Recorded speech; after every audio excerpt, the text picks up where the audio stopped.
Hi, my name is Tesh. I'm at Google Research. My colleagues at Jigsaw and I are going to present our work exploring the impact of rater identity on toxicity annotations. ML models like Perspective API might be able to correctly score comments like this one on the left in terms of toxicity scores. However, recent work has shown that sometimes these models are more likely to label non toxic language from minority communities as toxic compared to an equivalent language from non minority communities. This is an example of LGBTQ community message being rated incorrectly. Similar challenges exist when scoring African American language. Now, why is this so? How come such biases appear? In this work, we ask if the identity of LGBTQ and African American annotators matters when annotating online conversations, compared to a random group of raters who do not self identify as LGBTQ or African American. There are four particular contributions in this work. First, we introduce the notion of specialized rater pools, or SRP. Second, we explore the impact on toxicity and many other ratings of online conversations as perceived by two groups of annotators, African American and LGBTQ American raters. Third, to pursue this experiment, we created a dataset called SRP Dataset. We have open sourced this dataset and it's available for research and for further use. Finally, we found that specialized rater pools do create a statistically significant difference in annotations. Thanks, Dash. So our work is situated across a couple broad themes, which I don't have time, unfortunately, now to go fully in depth with, but you can read our paper for that. The first of these is themes of annotator identity, and in particular, lived experience as a source of expertise. You can contrast this with, for example, work by Martin Sapp et al. On dialect and race priming as almost an alternative source. Um, we're also thinking about questions of, for example, bias in machine learning models and how these biases can be traced in some cases, for example, to the data or even to expert annotated data.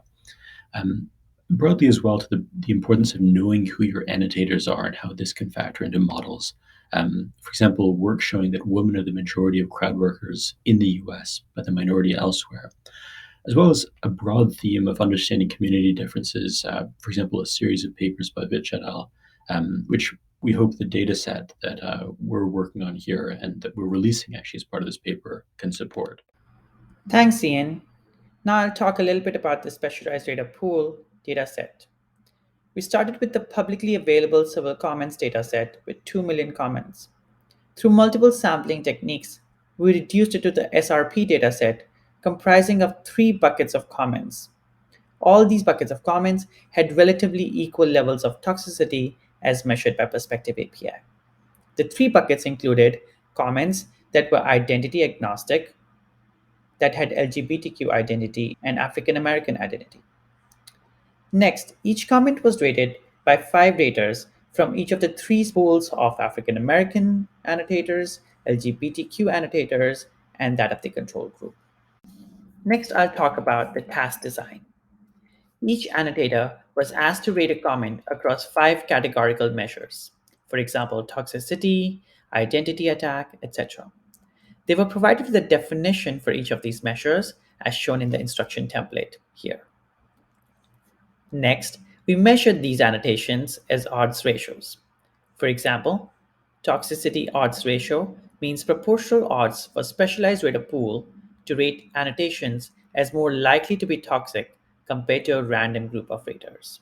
We did the same for the other measures as well.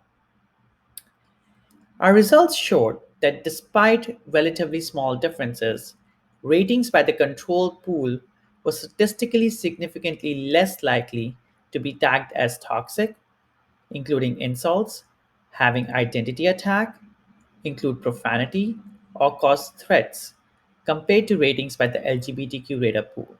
In short, when it comes to LGBTQ identity, specialized rater pool does matter. However, for African American rater pools, we found a bit of a nuance. We found that ratings by the control pool were not as likely to be tagged as toxic.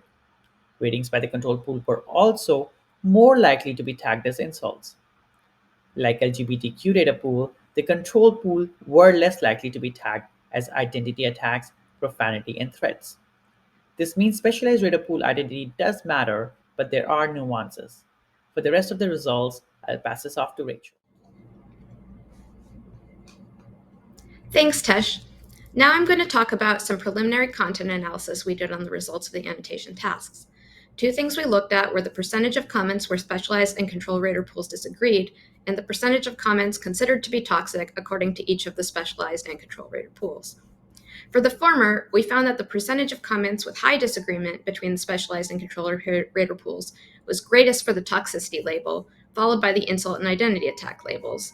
It was very low for the profanity and threat labels.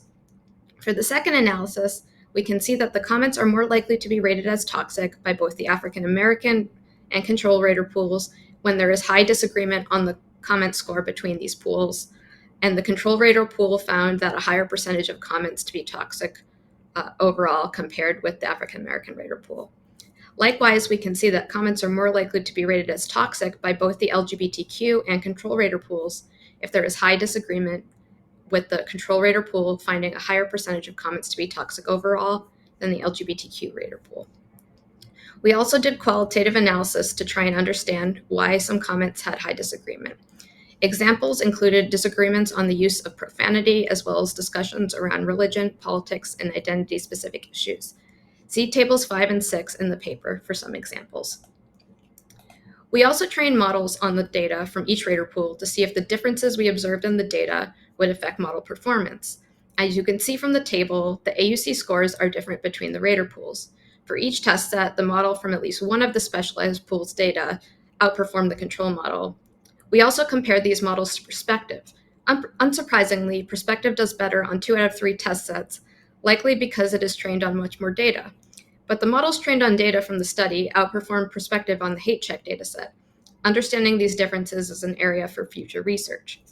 We also computed bias metrics for the models. Here, the results were mixed in terms of improvements from using specialized rater pools, with the scores for some identity terms scoring higher, some performing about the same, and some dropping in performance. See Appendix B in the paper for more specifics on bias metrics. We also recommend that specialized rater pools be used for datasets with a large number of examples that reference identity. We think that this is important because in another one of the preliminary content analyses we did, we found that comments with high disagreement between the control and specialized rater pools had a higher percentage of identity mentions than those with no disagreement. Finally, the main takeaway we hope researchers get from this study is to think more critically about who is annotating their datasets. The added benefit to knowing this is that we can measure not only model performance, but also according to the perspectives of annotators who self-identify in different ways. Now I'll hand it back over to Ian.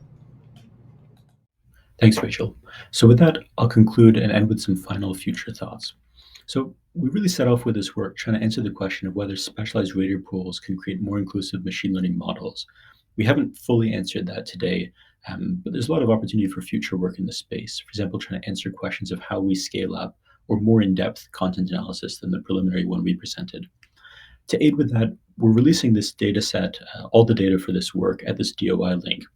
Now, another big theme that we didn't have as much time to talk about today of this work is really how we can conduct more ethical studies. And this is something that led to this really nice collaboration with the ethical AI team at Google, published at FACT earlier this year, crowd worksheets, really trying to understand the different ways that individual or collective identities actually factor and should be factored into the annotation process, which I really encourage you to check out.